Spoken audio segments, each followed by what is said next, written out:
आपको इंसानों की सबसे बड़ी दुनिया की जेल के बारे में बताते हैं। मकबूजा कश्मीर की तशवीशनाक सियासी और मौशी सूरत हाल। 5 अगस्त 2019 वो स्या दिन था जब भारत ने आलमी कवानीन को पैरों तले रौंद कर मकबूजा जम्मू और कश्मीर की खुसूसी हैसियत को ख़त्म कर दिया। मकबूजा वादी को 2 यूनियन टेरिटरीज में बदलने के अलावा इस इकदाम ने रियासत जम्मू और कश्मीर को अमली तौर पर 2 टुकड़ों में तकसीम कर दिया। अवामी रद्दअमल से खौफजदा होकर हिंदुस्तान ने फौरी तौर पर मकबूजा जम्मू कश्मीर में कर्फ्यू नाफिज किया। एक तरफ 3,50,000 इजाफी फोर्सेस की तैनाती की तो दूसरी जानिब तमाम अहम और तहरीक के हामी क़यादत और फ़ाल नौजवानों की गिरफ्तारियां शुरू कर दी। इस इकदाम का मकसद ये था कि तसल्लुत से दिल बर्दाश्ता आज़ादी की जिद्दोजहद करने वाले कश्मीरियों के रद्दअमल से बचा जा सके। मकबूजा कश्मीर पर अपनी गिरफ्त को मजबूत करने के लिए काबिज सरकार सियासी इंजीनियरिंग, नई गैर कानूनी आबादकारी, समाजी, इक्तसादी और मौशी कत्ल, सकाफत को मस्क करने की कोशिश, मीडिया पर पाबंदी, कानून का एहतराम न करने समेत कई घिनौने इकदाम में मसरूफ़ है। बात कर रहे हैं हम मोदी सरकार की। हिंदुस्तान की जानिब से कश्मीर में हिंदुओं की सीटें बढ़ाने और मुस्लिम वोट बैंक को तकसीम करने के लिए नई हदबंदी की गई। जी हाँ, ये आबादी का तनासुब तब्दील करने का ही एक तरीका है। भारत की जानिब से की गई इन हल्का बंदियों को इलाकाई मरकजी धारे के तमाम रहनुमाओं ने मुस्तरद कर दिया।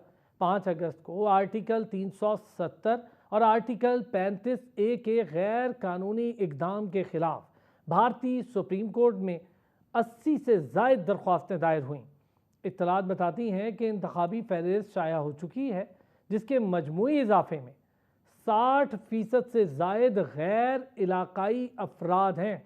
हिंदुस्तान ने घिनौनी चाल चलते हुए 5 अगस्त के बाद वादी में पहले से मौजूद सियासी कुव्वतों को कमज़ोर करने के लिए 7 नई सियासी जमातें बना दी हैं। ये पार्टियां मुस्लिम अक्सरियती चनाब वैली और जम्मू के इलाकों में मुसलमान वोटर्स को कमज़ोर करने और उनमें तकसीम पैदा करने के लिए बनाई गई हैं, जो कि खुद में इंतहाई ख़तरनाक साजिश है।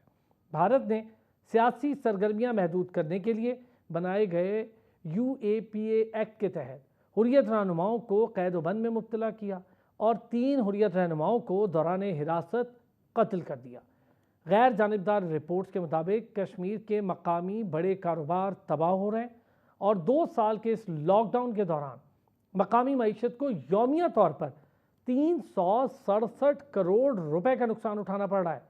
कश्मीरियों की मौशी आज़ादी को महदूद करने के लिए भारत वादी में ख़ास तौर पर चावल की काश्त में भी रुकावटें पैदा कर रहा है। इसके अलावा जम्मू श्रीनगर हाईवे पर सेब के हज़ारों ट्रक रोककर उनमें मौजूद सेब ज़ाया किए जा रहे हैं।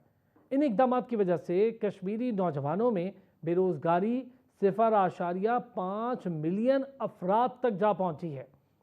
क्या आप सोच सकते हैं कि ऐसी सूरत हाल में कोई कौम, कोई नौजवान, कोई बुज़ुर्ग, कोई बच्चा, कोई खातून जिनके साथ जुल्म व तशद्दुद का बाजार भी गर्म किया जाए और कवानीन में तब्दीली करके आबादी का तनासुब तब्दील करके उनसे उनकी ज़मीनें छीनी जाएं, वो कैसे रह सकता है? ये सोचना आलमी दुनिया में तमाम तर क़ुव्वतों का काम है, लेकिन किसी के कान पर जूं नहीं रेंग रही।